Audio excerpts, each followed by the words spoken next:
Boa noite, boa noite, boa noite. A graça e a paz do Senhor Jesus. Estamos aqui no final de uma conferência. E é interessante que eu estava conversando com o Estevão, conversei ontem com o Seite. Eu disse, o pessoal deixou para mim uma incumbência muito difícil, muito, e sem demagogia nenhuma. Nós já ministramos em alguns congressos, em algumas conferências, e é sempre bom abrir. Eu gosto de abrir conferência, acho que é mais fácil, né? A gente não se sente tão pressionado. Mas quando você é para encerrar uma conferência, depois de tudo que nós ouvimos, isso não precisava muito do que só orar e falar, agora vamos colocar em prática o que aprendemos, porque foi realmente sobrenatural. Quem esteve aqui todos os 3 dias, levante a mão. Em todas as ministrações, vamos falar a verdade, vamos aplaudir o Senhor, porque Ele é bom e a misericórdia dEle dura para sempre. Pode se assentar, não deixe de dar glória ao nome de Jesus. E nós tivemos aqui na abertura a pastora Biga ministrando o legado de Deus para mim. Eu saí aqui, né, a gente fica assim em crise, porque a palavra de Deus tem que provocar crise em nós. Nós precisamos sair daqui, de todo culto, não só esse, mas em especial essa semana, esse final de semana, porque está falando de legado. É algo muito sério, por quê? Porque está chamando a atenção de A a Z. Quem sabe você pode dizer, eu sou muito novo. Mas você tem que estar preparado para assumir, dar continuidade a um legado. Alguém pode pensar assim, mas eu sou muito velho. Então você tem que pensar qual é o legado que você vai deixar, tá certo, para a próxima geração. Qual é o legado que você vai deixar para os teus filhos? Qual é o legado que você tem deixado para os teus amigos, para aquelas pessoas que estão à sua volta? No sábado à tarde, nós tivemos o pastor Lucas pregando sobre herança versus legado, preço versus valores. Nós precisamos também saber que o legado há um preço, compreendeu? Há um preço, há um valor no legado. Herança é uma coisa, legado é outra coisa. E nós estamos falando de legado. Herança é tudo que você pode guardar, colecionar, para que os teus filhos venham gozar uma vida melhor. Nós temos, eu na minha geração, nós tínhamos isso no nosso coração. Eu preciso fazer com que os meus filhos não sofram quanto eu sofri. Essa mentalidade, ela não, a princípio parece muito legal, mas ela faz com que nós tenhamos hoje uma boa parte da mocidade, da juventude hoje, compreendeu, com baixa resiliência. Por quê? Porque elas não aprenderam a sofrer. O sofrimento faz parte, o sofrimento forja o caráter do homem. Ei, o sofrimento forja o nosso caráter. Porque é na hora da adversidade que nós vamos mostrar quem somos em Deus. Marca isso. É a adversidade que mostra quem somos em Deus. Porque quando tudo vai bem, é uma maravilha, aleluia, glória a Deus, fala até em línguas. Mas quando as coisas começam a não dar muito certo, nós começamos aí a pensar em plano B. Eu quero dizer uma coisa para você, no cristianismo não existe plano B. Se Jesus não te salvar, não tem quem possa te salvar. Vamos aplaudir o Senhor, porque Ele não deixa plano B. Nós estamos no plano certo, nós estamos no plano correto. Ontem à noite, na segunda sessão do sábado, né? A primeira foi a Biga, na sexta. A segunda foi o pastor Lucas, na primeira parte do sábado à tarde. E depois vem o Seite à noite, trazendo qual é o seu legado. Uma pergunta que todos nós precisamos compreender, saber. Por quê? Porque quando nós sabemos o nosso legado, é que nós sabemos o nosso propósito. Tem muitas pessoas que não sabem, eu estou na igreja. Por que você está na igreja? Eu estou na igreja porque meu pai era da igreja, meu avô era da igreja, então esse legado que eu tenho de ser, compreendeu, um membro de uma igreja. E eu quero dizer uma coisa para você. Isso não te salva. Você só chegar na igreja e numericamente, olha, eu tenho vindo nos cultos e não quero se envolver, eu não quero me envolver em nada, sabe? Eu não tenho talento para nada, eu não quero nada. Eu quero dizer que você está na religião errada, então. O cristianismo é servir a exemplo do Senhor. Ele lava os pés dos discípulos e ele falou para os discípulos, vão e façam o mesmo. Quantos aqui são discípulos e discípulas do Senhor? Levante a sua mão. Nós temos que fazer as mesmas coisas que Ele fez. Nós não podemos querer ser servidos. Nós precisamos ter disposição para servir. E hoje pela manhã nós vimos o Estevão ministrando, eu sou de primeira. nós vimos aqui uma ilustração maravilhosa que ele fez com as cadeiras aqui. Olha, nós precisamos entender que nós nessa geração, eu já estou aqui, já deixando o legado, trabalhando para deixar um legado. Porém, nós temos que lembrar, tá certo, que quando um legado ele se consolida, você faz com que a geração que vem posteriormente, ela, o que acontece com ela? Cresça, se eleve, ela se eleva, compreendeu? Ela se sobrepõe àquele que deixou o legado.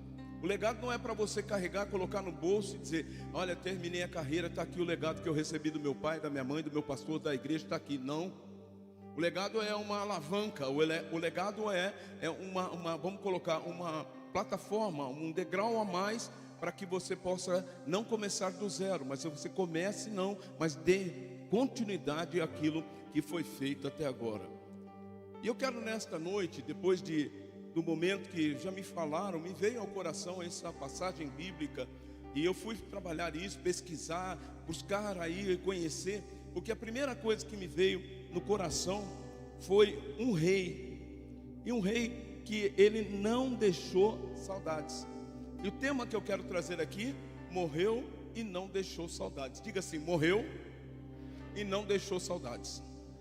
Você já pensou num velório, entendeu? No teu velório, as pessoas comentando: morreu, não vai deixar saudades. Você já pensou isso? Agora tem algumas pessoas que podem dizer: misericórdia, Deus abençoe, mas o que você está fazendo para que não se cite isso e coisas piores? Quem é você em Deus? Como Deus, você tem permitido que Deus haja na tua vida. Então eu quero aqui trazer esta abordagem de 2 Crônicas, capítulo de número 21.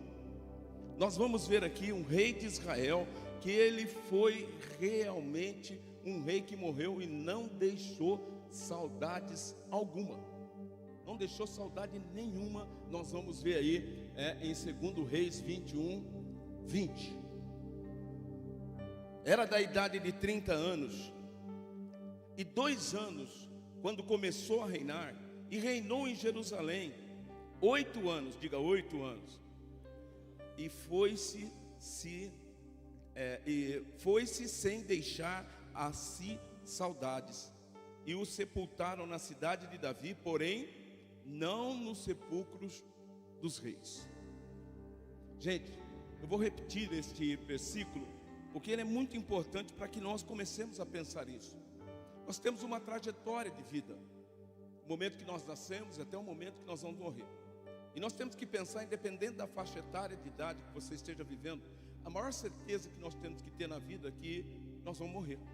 A morte vai chegar. Você pode ter planos dos mais diversos, mas a morte, ninguém compreendeu, vai ser aí poupado, a menos que o arrebatamento venha e nós vamos ser aí arrebatados ao céu.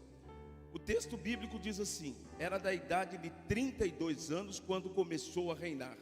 Gente, um jovem, 32 anos, quando naquele tempo a longevidade de vida era muito grande. Ele podia ter feito coisas maravilhosas para o Senhor, ele podia ter servido ao Senhor, ele teve exemplo dentro da nação de Israel, ele teve exemplos de reis, ele é da linhagem de Davi. Ele tem um exemplo magno que é o próprio Davi, e reinou em Jerusalém 8 anos, e foi-se sem deixar de si saudades, e o sepultaram na cidade de Davi, porém não nos sepulcros dos reis. Gente, se você imaginasse como era o sepultamento de um rei, as honrarias, como as coisas aconteciam, era sobrenatural, surreal, maravilhosa. Mas ele foi um rei tão ruim, um rei tão mau, que ninguém se importou em realmente fazer um sepultamento de honra, um sepultamento de rei. Ele foi sepultado, compreendeu? Sem nenhuma honraria. Gente, eu vou falar, eu tenho uma certa experiência ministerial, e eu já disse isso, eu já fui em alguns fúnebres, que você não pode olhar para o presunto. É o segredo para quem for convidado para ministrar para uma pessoa que você... É porque assim, no velório, eu não sei quem já participou de velório assim. Velório que você chega lá, você conhece o carcará, você conhece o sanguinolento, você conhece o indivíduo, o meriante, compreendeu? E você sabe que ele não era bom marido, ele não era bom pai, ele não era, olha a verdade, ele era um desses daqui. Era um desses tipo aqui que nós vamos ver aqui hoje. Mas ali a gente procura, sabe, no velório a gente procura salvar um indivíduo. Quem que já viu um negócio desse? Que assim, ai, coitado, aí um lá do canto, e abre a boca assim, você fala, mas está chorando de alegria ou está chorando de tristeza? Quem já participou de velório assim, que o defunto era muito ruim? Entendeu? O defunto era ruim. Eu com a minha experiência, eu ficava de costas, eu fico de costas e falo uma palavra evangelística, nem cito o indivíduo. Entendeu? Porque tem alguns, uma vez eu fui no cemitério aqui da Conceição, nos Amarais, e eu não sei quem foi, uma pessoa foi lá, nós estávamos lá sepultando uma pessoa do Senhor, conhecida nossa, uma bênção, e a gente se inspira, olha para a pessoa e fala, meu Deus, parece que está dormindo. Quem já viu assim? Crente parece que morto está dormindo. Mas quando eu olhei para uma pessoa, né, chegou lá uma pessoa e falou, nossa, eu gostei tanto das palavras do senhor pode falar lá? E você gostou da minha palavra? Eu posso falar. Aí eu fui saber com a família, ali tinha meia dúzia de gato pingado, mas eu fui saber ali qual era a história do amado, daquele querido que estava ali, é isso? De mãozinha cruzada, pezinho juntado, pé junto e tal, presunto. Então, pastor, o que aconteceu é que ele saiu do serviço, ele foi para um happy hour no Jardim Tatinga, e era dia de pagamento. E quando ele chegou ali no happy hour, ele foi assaltado e reagiu, mataram ele e levaram o salário todo. Falei, verdade, deixou viúva e filhos, deixou. Falei, meu Deus. A hora que eu entrei, que eu olhei para o presunto, gente, a impressão que eu tive é que ele pôs um pezinho assim no inferno e vivo, ele está vivo. Não é possível, porque a cara que ele estava assim, ele estava com o olho fechado, mas ele estava assim tentando sair, e assim, a impressão que eu tive é que o inimigo estava no pé dele, puxando ele, assim, vem, miserável, vem, porque você é meu agora, em vida. Porque assim, olha, não dava para maquiar, a cara dele deu para ver que ele em vida, ele pôs o pezinho no inferno, não dava. E aí Deus me deu uma estratégia, nós abençoamos a família, olha, assim como foi, o fulano, compreendeu? Deixa eu pôr para cá, né, Jorge? Não pega o Jorge ali, aqui não tem ninguém. Então, como foi fulano? Se não faça assim, vai. Não, continua aí, continua que está top demais, né? Como foi fulano, tá certo? Ontem, nessa data, entendeu? Nós temos que estar preparados que vai chegar o nosso dia. Gente, essa história tem muito a ver com o que eu estou falando. Primeiramente, vamos à definição de legado. É algo que fica para a posteridade após o fim de nossa vida, sejam obras materiais ou não. Ele basicamente define como seremos lembrados pela nossa história. A definição de legado é isso: como nós seremos lembrados, compreendeu? Quando nós formos velados ali, sepultados. O que as pessoas vão falar? A próxima geração vai falar de nós. Essa galerinha aqui, o que eles vão falar de nós? Sabe o fulano, o ciclano lá, o Betano? Não sei quem era. Era o irmãozinho que sentava ali, a irmãzinha que sentava ali, um domingo sim, um domingo não, às vezes dois não, um sim, às vezes um não e um outro sim. E na Santa Ceia assim, quase não faltava. Às vezes faltava, mas quase não faltava. Não lembro. Eles não vão lembrar. Mas se perguntar, você lembra aquele pastor, aquela pastora, aquele obreiro, sabe aquele irmão que ficava lá fora com a placa, como está agora? Esses irmãos que estão aí agora com o colete lá fora, os centuriões olhando os carros, sabe aquele irmão da cantina, sabe a irmã da cantina, sabe aquele pessoal que organiza a igreja, aqueles que ficam abrindo a porta, onde nós vamos no banheiro, está tudo limpo, organizado. Eu lembro daquele povo, eu era pequenininho, eles ficavam ali, não sai, não fica entrando e saindo. É aquele diácono, aquela diaconisa. Vamos aplaudir o Senhor. É aquilo que nós temos feito na casa, na obra do Senhor. Legado não tem a ver com o que eu falo, legado tem a ver com o que eu faço. Eu vou repetir: legado não tem a ver com o que falamos, legado é aquilo que nós vivemos, com aquilo que nós fazemos. O que é que você tem feito? Pastor, eu não aguento mais, meu filho não quer ir para a igreja, meu filho não gosta disso, não gosta daquilo. O que ele fica ouvindo no carro? O que ele ouve de você? como pai e mãe, que legado você está deixando? Quando é que teus filhos estiverem orando? Porque murmurando não precisa falar. Mas é quando é que nossos filhos nos vê orando e jejuando? Quando é que você vira para ele: filho, papai e mamãe têm orado por você. Papai e mamãe têm jejuado por você. Papai e mamãe têm orado para que você dê continuidade naquilo que o papai e a mamãe está fazendo hoje no reino de Deus.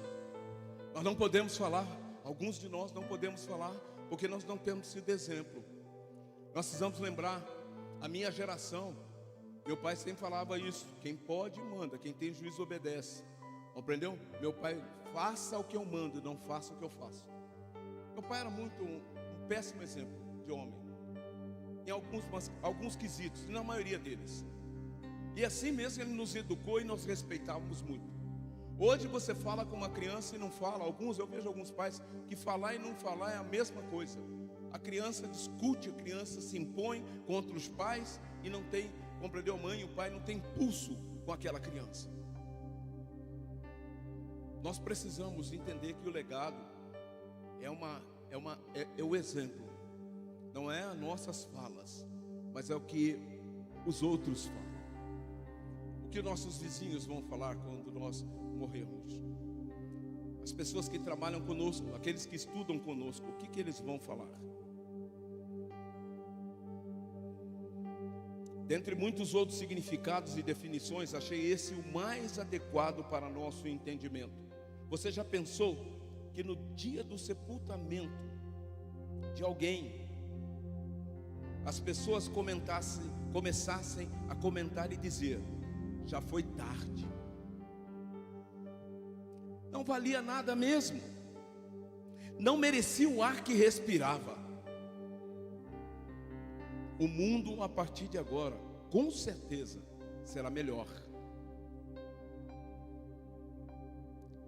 Isso é morrer sem honras. Isso é morrer e não deixar saudades. Este foi o comentário que fizeram no sepultamento de Jeorão. Sabe o que significa Jeorão? Ele tinha tudo para dar certo. O Senhor é engrandecido. Diga: o Senhor é engrandecido. Gente, olha só, o nome desse cara, Jeorão, era o Senhor é engrandecido. Gente, ele já saiu de partida, ele tinha tudo para dar certo. Já pensou se ele assentasse no coração dele: olha, Deus vai ser engrandecido em tudo na minha vida. Tudo que eu fizer, Deus vai ser reconhecido. Deus vai ser reconhecido, que eu vou fazer tudo para a glória de Deus. O nome dele era um nome abençoado. O Senhor é engrandecido. Foi rei de Judá, que fez tudo que era mal aos olhos do Senhor. Segundo Crônicas, capítulo 21, o versículo 6 diz assim: e andou nos caminhos dos reis de Israel, como fazia a casa de Acabe, porque tinha a filha de Acabe por mulher, e fazia o que era mal aos olhos do Senhor. Gente, se nós tivéssemos tempo, ele casou com uma pessoa que era fora, não estava nos princípios de Deus. Ele casou com uma pessoa que, gente, eu vou aqui abrir o meu coração. O homem aqui, quem tem homem aqui? Deixa eu ver se estou falando com o auditório. Você tem homem aqui? Beleza? Tem homem aqui. É isso? Como homens na casa do Senhor, nós somos os sacerdotes do nosso lar. Você é cabeça. Diga aí para tua esposa: filha, Isabel, presta atenção no culto. Eu sou o cabeça. Em casa eu sou cabeça, Isabel. Tem homem que ficou paralisado, está com medo da mulher. Aproveita agora, mané. Aproveita aí agora, bananão. Olha para sua mulher, bananão, e fala para ela. Compreendeu? Se ela não estiver aí, profetiza. E a hora que chegar em casa, você fala: um pastor mandou falar, eu sou o cabeça aqui dessa casa. Agora, tem mulheres aqui casadas com maridão aí? Fala para ele: você é a cabeça, mas eu sou o pescoço. Gente, não adianta a gente insistir. Casamento, para dar certo, você tem que ser cabeça, mas deixa a mulher ser o pescoço. Por quê? Porque ela vai direcionar você. Casamento para dar certo. Quantos anos você está casado? Estou casado há tantos anos. Pode saber que é bananão. Há 41 anos eu estou casado. Gente, se a gente não ceder, você não fica casado. É verdade, mulherada hoje está... Gente, se você bobear, ela chama eu de senhora. Inverteu a coisa. Sara chamava Abraão de senhor. Hoje é o contrário. Você vai me chamar de senhora hoje. E você vai dizer amém, querida. Amém, querida. Amém, amém. Amém, senhora. Gente, nós precisamos ter isso na nossa mente. Nós precisamos casar com mulheres sábias. Vamos aplaudir o Senhor, porque as mulheres do Senhor são sábias. São mulheres virtuosas, são auxiliadoras idôneas. Nós precisamos casar com mulher sábia. Esse cara já vai e me casa com uma filha de Acabe. Outro endemoniado, outro rei que só deu BO, só deu problema. Gente, reis em Israel era coisa séria. Sem contar que matou os seus irmãos a fio da espada. E alguns dos maiores de Israel. Olha aí, segundo Crônicas 21:4. E subindo Jeroão ao reino do seu pai, e havendo-se fortificado, matou todos, diga todos, os seus irmãos à espada. Gente, o cara era ruim mesmo. Não tinha outro discurso para o velório desse cara. Não tinha outro discurso. Por quê? O cara é casado com a filha do endemoniado. Casa com a filha de Acabe. O cara vai, compreendeu? Assume o reinado, é fortificado. Ao invés dele pegar, os seus irmãos são sucessores. Honrar os seus irmãos é sucessão, é continuidade. Ao invés de ele trazer para perto, ele mata todos eles. Como também alguns dos principais de Israel. Quanto a nós, o que falarão ao nosso respeito? Eu gostaria que você pensasse aí, o que é que vão falar? Se você agora pifar, pergunta para a pessoa que está ao teu lado, se você pifar agora, o que é que as pessoas vão falar para você? Pensa nisso, não fala, não responde nada não. Por quê? Porque dá tempo de consertar muita coisa. A partir de hoje nós vamos consertar muita coisa. Nós precisamos ter isso no nosso coração. Nós como cristãos, nós temos que zelar pela imagem do Senhor, que eu e você devemos propagar, compreendeu? Com as nossas falas, com as nossas atitudes principalmente. Qual será o nosso legado para a próxima geração? Meu pai foi um homem de Deus. Meu pai foi um homem de oração. Meu pai foi um homem isso. A minha mãe, meu Deus, minha mãe foi uma mulher que, olha, os joelhos dela, ela tinha que andar até de saia comprida ou só mesmo de calça comprida. Por quê? Porque ela parecia aqueles camelos. Ora muito minha mãe, meu pai ora demais. De madrugada, às vezes estou dormindo, me acordo orando. Meu pai, minha mãe colocando as mãos em mim e dizendo: Senhor, dá sabedoria para ele no colégio, na escola, que ele possa ter, ó Deus, sabedoria de Salomão para a vida dele, para que ele e ela, Senhor, possa ser, ó Deus, realmente uma honra trazer ao mundo, possa ser verdadeiramente uma herança do Senhor. Vamos aplaudir o Senhor pelos filhos que são herança do Senhor. Vejamos alguns personagens que deixaram legados, que ecoaram e ecoam por muitas gerações. Depois de tudo que eu ouvi, eu pensei assim, tantas coisas, pegar legado de fé. Nós podíamos pegar a galeria da fé. Quantas pessoas deixaram legados de fé, de esperança? Quantas pessoas? Ali tem a maior variedade de legado ali no capítulo 11 de Hebreus. Mas Deus falou muito ao meu coração de 3 personagens, porque o nosso tempo ele é bem curto. Mas eu quero trazer aqui 3 personagens, porque a Bíblia é repleta de personagens para inspirar a minha e a tua vida.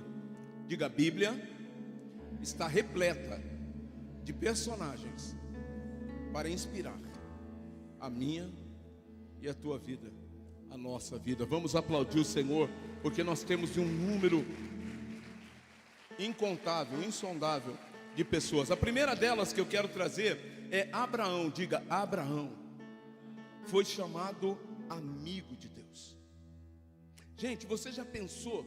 Abraão, olha aí o que diz Tiago, capítulo 2 e versículo 23.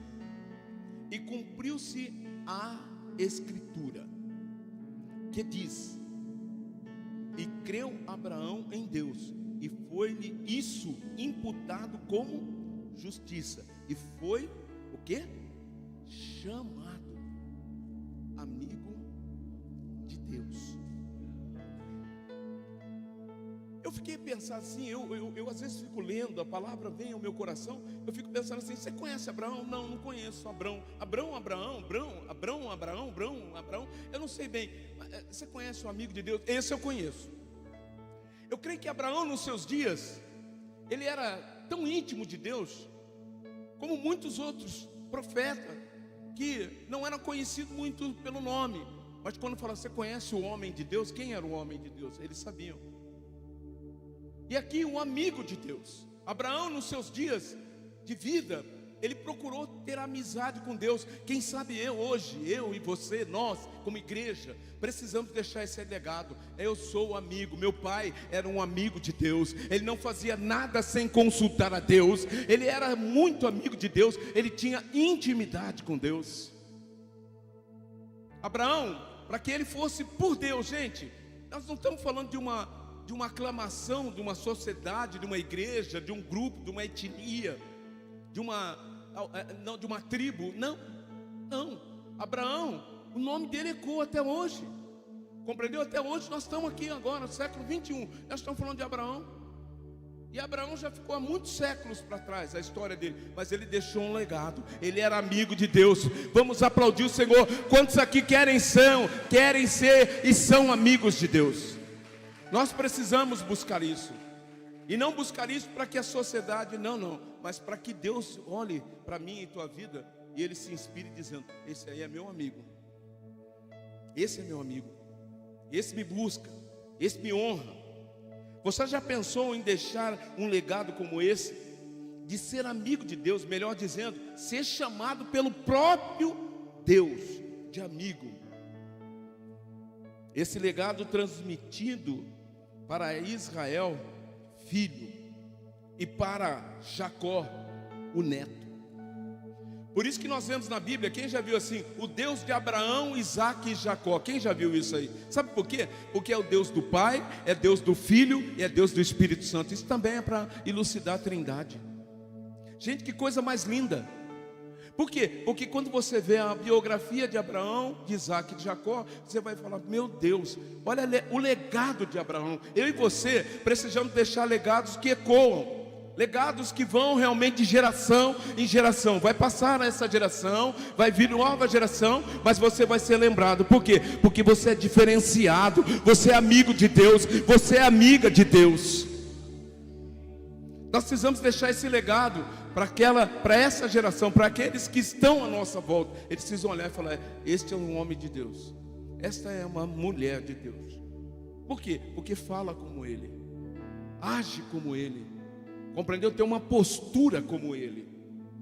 Não adianta a gente querer colocar a garganta abaixo de algumas pessoas que você é de Deus. Eu sou de Deus, eu sou de Deus.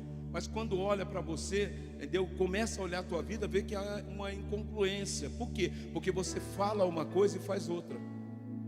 Pessoal, aqueles que estão à minha esquerda, vocês estão na esquerda de vocês, mas na minha, vocês estão à minha direita. Já viu isso? Gente, nós precisamos levar a nossa vida para cima, porque para baixo, incongruência. Está falando uma coisa, gesticulando outra. Há muitas pessoas assim hoje. Muitas pessoas dizendo, eu sou de Deus, eu sou amigo de Deus, eu ando com Deus. Mas na intimidade nós não sabemos o que a tua esposa vai falar no teu sepultamento. Eu já vi esposa que assim chorava compulsivamente, falou, nossa, eu era um santo homem de Deus. Foi saber, não, pastor, meu choro ali era de alegria. Eu fui liberta com a morte desse miserável. Mas o contrário também é verdadeiro. Muitos homens subjugados não são honrados pelas esposas. Tem pessoas que têm aversão a falar submissão. Submissão, Deus me livre, eu não aceito o homem mandar em mim. Não, ninguém está falando isso. Nem a Bíblia fala isso. É que Deus tem uma missão para o teu marido, e a mulher tem que ser auxiliadora. Pastora Isabel sempre lembra disso. A gente conversa e ela lembra disso. Quando o marido estava nas drogas, perdido, tudo lá, a mulher na igreja, salva o meu marido, salva o meu marido. O marido vem para a obra de Deus, quer investir, embalar. Poxa, agora você não quer sair da igreja? Você quer que ele volte para o bar?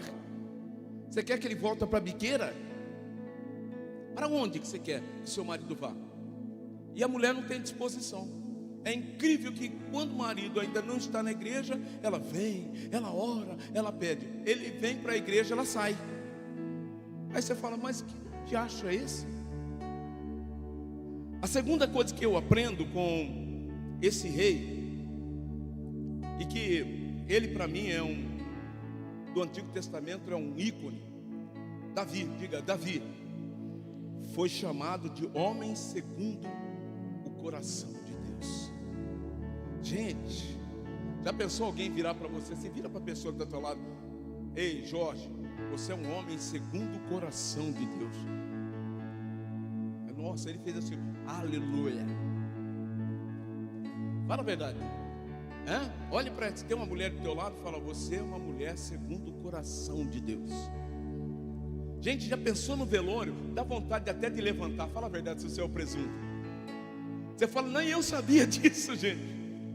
Eu não sabia que eu era um homem segundo o coração de Deus. Deixa eu levantar para agradecer aí aqueles que pensam assim. Gente, nós precisamos, compreendeu? Assentar no coração. Você acha que Deus só Davi, sabe? Só Davizinho, só Abraãozinho é que vai ser os meus amigos.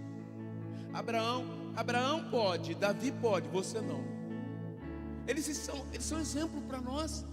É para que nós venhamos ver a biografia desses caras, desse pessoal, e falar: eu vou viver o que esses homens viveram. Davi foi um homem que foi encontrado. Deus, ele rejeita Saul. Diga, Saul foi rejeitado.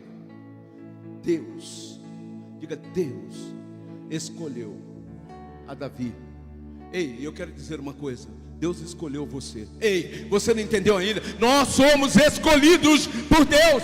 Nós não somos opção. Eu optei por Deus. Deus, eu te quero, eu te aceito. Não. De nós mesmos, nenhum de nós estaríamos aqui. Nós temos uma tendência ao pecado tremenda, porque às vezes eu paro assim, eu falo: só Deus mesmo para me aceitar. Eu tinha vergonha de aceitar Deus. Drogado, entendeu? Receptador. Para roubar eu não servia, graças a Deus. Fui uma vez e os caras falaram: rapaz, por que você está branco? Eu falei: não só estou branco, como estou com dor de barriga. Você ri porque não foi com você.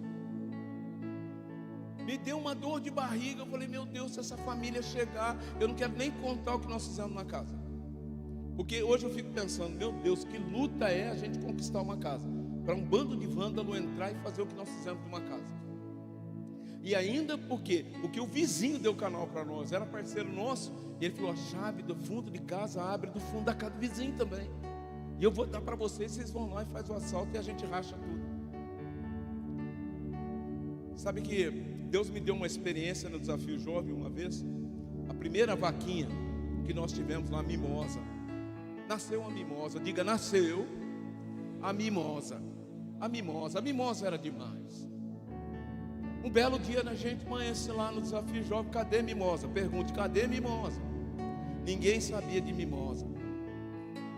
E sai nós procurando. Ela está no mato. Vamos ver se ela não embranhou no mato, está moitada no mato, segundo os entendidos. E rodamos tudo ali, o Desafio Jovem, os canaviais que tinha na volta. Lembra disso, amor? Cadê Mimosa? Diga, cadê Mimosa? Não sabemos aonde está a Mimosa. Aí fui conversar com o vizinho ali. Ele falou: ó, pastor, eu vou ser sincero com o senhor.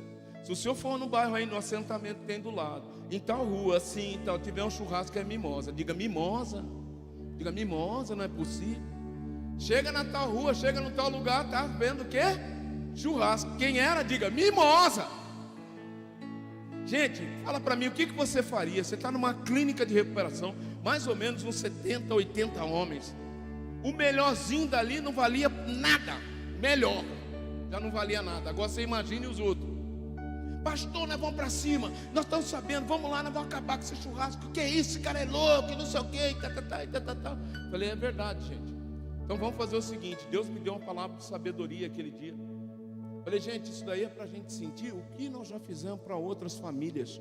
Quantas coisas nós roubamos de outras famílias, compreendeu? Olha só o sentimento que nós deixamos no coração das pessoas.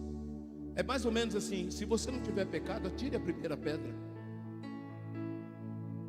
É porque nós gostamos de condenar as pessoas aonde nós somos mais condenados. Porque a palavra de Deus diz isso: tira primeiro o arqueiro que está nos teus olhos, para depois tirar o cisco do teu irmão. Toda vez que alguém fala mal de alguma pessoa, ele quer atingir alguma pessoa, pode saber que ela é pior do que a pessoa que ela está falando. E quem dá ouvido para essas pessoas também pode ficar sabendo que está falando mal dos outros para você, vai falar de você para os outros também. Davi foi chamado um homem segundo o coração de Deus. Atos dos Apóstolos, capítulo 13, versículo 22 diz assim: e quando este foi retirado, ou seja, Saul, lhes levantou como rei a Davi, diga, a Davi, ao qual também deu testemunho e disse, dois pontos, quem disse, diga Deus. Quem disse, diga Deus. Quem disse? Achei a Davi. E nós vamos agora ficar em pé, por favor, aqueles que podem, se coloquem em pé. E quando eu perguntar, achei, você não vai falar Davi, você vai falar assim: achei o seu nome, achei Valdomiro. A minha oração é que Deus hoje olhe e nos ache. Ei, Deus quer achar eu e você. Deus tem uma obra inacabada. Ele tem uma obra que Ele deixou, Ele podia terminar ela. Ele terminou consumando o pecado e dando e abrindo a porta da salvação. Mas Ele conta comigo, com você, para propagar esta obra. Ah lá, hein? 1, 2, 3. Achei a Valdomiro, filho de José e Magali. Aplauda o Senhor. Deus achou você. Há pessoas que não deram crédito. Saul não deu crédito na oportunidade que Deus deu. Tem muitas pessoas que Deus já deu oportunidade. Gente, eu conheço tanta gente que olha, eu homem, humano, dei tanta oportunidade e ela não vai, entendeu? Já empurrou, já tentei arrastar, já tentei fazer tudo, mas não vai, não adianta que não vai, compreendeu? Eu quero dizer uma coisa, a começar por mim aqui nessa igreja: ninguém é insubstituível. Louco você que pensa, se eu não fizer, o outro não faz. Você é tonto, você é bobo, você é louco. Tem gente muito melhor que eu e você. Deus está nos dando uma oportunidade. Ei! Você não entendeu? Deus está nos dando uma oportunidade. Olhe para a pessoa que está do lado e fala: Deus está nos dando oportunidades. Oportunidades. Coloca um S aí: Deus está nos dando oportunidades. Entra culto, sai culto, desafios, e nós ficamos na inércia. Não busca Deus, não se aprofunda em Deus. Você quer resultado se você não anda com Deus? Pode se assentar por mais um instante. Achei a Davi, filho de Jessé, varão conforme o meu coração, que executará toda a minha vontade. Gente, aqui o verbo está dizendo executará. Sabe qual era a expectativa que Deus tinha de Davi? Que ele executaria. Davi não está executando, ele falou: eu achei, mas Davi não começou o ministério ainda.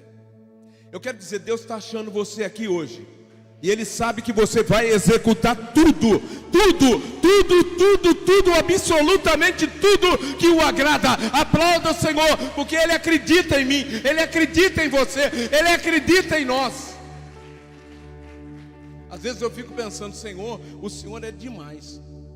O Senhor acredita em improvável. A gente olha assim, tem hora que eu olho para mim e eu falo: meu Deus, olha, hoje depois de formado, estudar e fazer tanta coisa, ainda tem muita coisa para Deus fazer. Eu imagino na partida. Esses dias foi uma comemoração, dia dos namorados, né? Aí a Bel postou lá quando ela me conheceu. Aí uns engraçadinhos da igreja, toda igreja tem gente engraçadinha, né? Aí viu uma foto minha, preto e branco, tal, quando nós nos casamos. Eu, Michael Jackson. É lógico, né? A Isabel já falou aqui: gente, eu não sei, eu olho, eu não lembro dessa fase. Mas disse que eu aparecia com acerola. Olha para mim agora. É Martin Lawrence. Entendeu? E aí vem os engraçadinhos: pastor, a senhora era cega? Me dá poder de filho. Ah, se eu tivesse poder de filho com você, engraçadinho. Que maravilha deixar um legado de ser um homem segundo o coração de Deus. Davi era visto por Deus como aquele que fará. Gente, quando eu li isso, sabe, esse verbo, olha, a expectativa de Deus por Davi. Qual é a expectativa que Deus pode ter de você hoje, à noite aqui? Qual é a expectativa que Deus tem de nós, Jorge? Qual é a expectativa? Ele olha para mim e para você e errei o bote. Eu errei. Ou será que Ele tem uma expectativa que a partir de hoje você não vai ser mais o mesmo? Eu vou ser amigo de Deus. Eu vou ser chamado de um homem segundo o coração de Deus. Por último, fará toda a minha vontade. Olha só, fará toda. Olha a expectativa de Deus sobre você. Deus encontrou você. Quantos Deus está encontrando aqui? Está fazendo sentido essa palavra para você? Deus tem uma expectativa muito alta com você. Se posicione. Terceiro e último, não poderia deixar de falar do mestre, daquele que realmente excede todo o legado. Olha só quem é. Jesus, diga Jesus, foi chamado o Filho amado de Deus. Gente, eu fico sempre, sabe, quando a gente fala assim de quebrantamento, algumas pessoas pensam que é chorar. Quebrantamento é a consciência que nós temos quem somos e quem Deus é. Quem é Deus em nós e quem nós somos em Deus. Nós precisamos ser quebrantados com isso. Sabe, o quebrantamento precisa ganhar o coração da igreja. Porque às vezes nós esquecemos quem é Deus e quem nós somos. E Jesus, Ele tinha uma convicção da identidade dele. Nós precisamos ter convicção da nossa identidade. Jesus foi chamado o Filho amado de Deus. Olha Mateus capítulo 3, versículo 17. E eis que uma voz do céu dizia: Este é o meu Filho amado, em quem me comprazo, ou em quem tenho prazer. Se Deus olhar para mim e para você agora, Deus tem tido prazer da sua conduta? Deus tem tido prazer de onde você vai, o que você faz, do que você fala, do marido que você é, da esposa que você é, do filho que você é, da filha que você é, do patrão, do chefe, do dono do negócio que é, do funcionário que você é. Porque às vezes não, eu sou funcionário aqui, eu sou pago só para fazer isso. Não, Deus falou que eu e você temos que fazer mais do que foi nos ordenado, e assim ainda somos servos inúteis. Nós temos que aplicar isso na empresa também. O meu patrão é isso, meu salário é isso, aquilo outro, pede demissão, mas não dá mau testemunho lá. Nós vamos parar com isso. O patrão precisa falar: é um homem de Deus aqui, é um homem segundo o coração de Deus, é um amigo de Deus que trabalha aqui, é uma amiga de Deus. Agora não uma pessoa de mau testemunho, uma pessoa que, pelo amor de Deus, tem pessoas que eu conheço que falam: não vou contratar mais crente. A pior raça do mundo é trabalhar com crente, ter crente como funcionário. Ai, se me dá poder de filho. Não poderia haver outro exemplo para ser dado, ser chamado de filho que me dá prazer. Quando Deus, o nosso Pai, se voltar para nós, qual seria a nossa inspiração para Ele? O que teria Ele de mim e de você? O que dirão aqueles que viveram conosco? Esposa, esposo, filhos, filhas, os pais, os amigos, os irmãos na fé e etc. A conclusão que eu chego, vamos ficar em pé. A conclusão que eu chego é que esses personagens e tantos outros homens e mulheres e até mesmo crianças possam nos inspirar para deixarmos um legado que ecoe para a eternidade. A minha oração é que essas crianças, ao terem filhos, essas crianças terem filhos dos filhos, da segunda, da terceira, quarta, quinta geração, até a vinda de Cristo, eles lembrem desta geração. Tudo começou em 2023, numa conferência que eles estavam num cantinho, eu estava ali. Nós estávamos, é lógico que eles vão estar numa igreja muito maior, muito melhor que essa, mas eles vão dizer assim: nós estávamos na escada, nós estávamos assim no altar, no púlpito, nós estávamos assim até meio distraídos. Mas eu sei que o papai lá, o meu avô falou isso, o pastor falou isso, e eu peguei aquilo ali. Rodolfo, Gabriel e Juan. Há um legado realmente muito, mas muito sério. E para o Daniel também, que está na cama. Daniel deve estar nos assistindo. Há um legado do seu avô, da sua avó, dos teus pais, para vocês continuarem ele. O nível de vocês não pode ser igual ao nosso. O nível de vocês tem que ser mais elevado. Vocês vão ter que chegar aqui, olha, todos vocês aqui, crianças, o Vagninho, o Cachu, vocês têm que pensar nisso. Meninas, olhem para mim, meninas. O nível de vocês tem que ser mais elevado do que o da mãe de vocês. O nível de vocês mais elevado que os pais. Por quê? Porque quando vocês tiverem filhos e filhas, eles vão ter um nível mais elevado. Mais elevado, mais elevado. A cada geração será mais elevado no poder de Deus. E Ele ecoará para a eternidade. Nós chegaremos lá no céu, onde Deus tem morada preparada para nós. Nós vamos chegar junto lá e vocês vão nos contar a história. Vou, depois que o senhor partiu com a avó, meus pais também partiram. Eu tive filhos, eu tive netos, eu tive bisnetos e parti. Mas aqui está um dos meus filhos. Papai, vovô, bisavô, tataravô, gente, vocês estão entendendo? Toda aquela gente, mas pastor, é muita gente, são muitas gerações, fique tranquilo, porque um dia é como 1000 anos, e 1000 anos como um dia. Nós estaremos na eternidade. Ei! O legado vai nos levar, vai nos alçar à eternidade. Nós vamos ter o tempo todo para ver as gerações falando dos feitos. Sabe quando vocês fizeram isso? Sabe quando vocês implementaram aquilo? Sabe quando vocês gravaram aquela música na igreja? Sabe, olha, depois outras bandas gravaram. Olha, outras coisas aconteceram. Nós precisamos ter isso no nosso coração. Eu quero chamar as crianças aqui, os jovens, os adolescentes, bem rápido aqui na frente. Porque o legado é o que vocês estão vendo em nós. Ei! Aleluia! Enquanto eles estão vindo, eu concluo dizendo que esses personagens, tanto homens como mulheres e até crianças, possam nos inspirar para deixar um legado que ecoe para a eternidade. Olha o que Billy Graham disse: você nunca entenderá quem você é até que entenda quem é Deus. Billy Graham deixou isso bem claro. Enquanto, entendeu? Eu não tenho como, nunca. Ele diz: você nunca entenderá quem você é até que você entenda quem é Deus. Se nós não tivermos entendimento de quem é Deus, nós não sabemos quem nós somos. Nós não temos identidade se a nossa identidade não estiver em Deus. Olha aqui o que nós vemos, C.S. Lewis. Olha o que ele disse: se eu fosse lhe recomendar uma religião para fazê-lo se sentir confortável, certamente não lhe recomendaria o cristianismo. Por quê? Porque o cristianismo é uma religião que deixa legado, assume legado, mas deixa legado. Nós temos um legado de Deus para nossas vidas, que ele precisa ser continuado nesta geração, mas precisa ecoar na geração de vocês.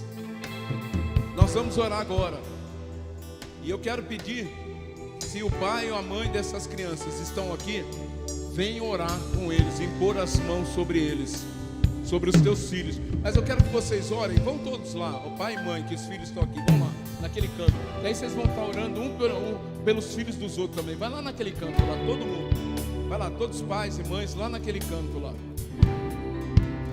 Bem rapidinho, se vocês puderem acelerar, vocês me ajudam que o meu tempo...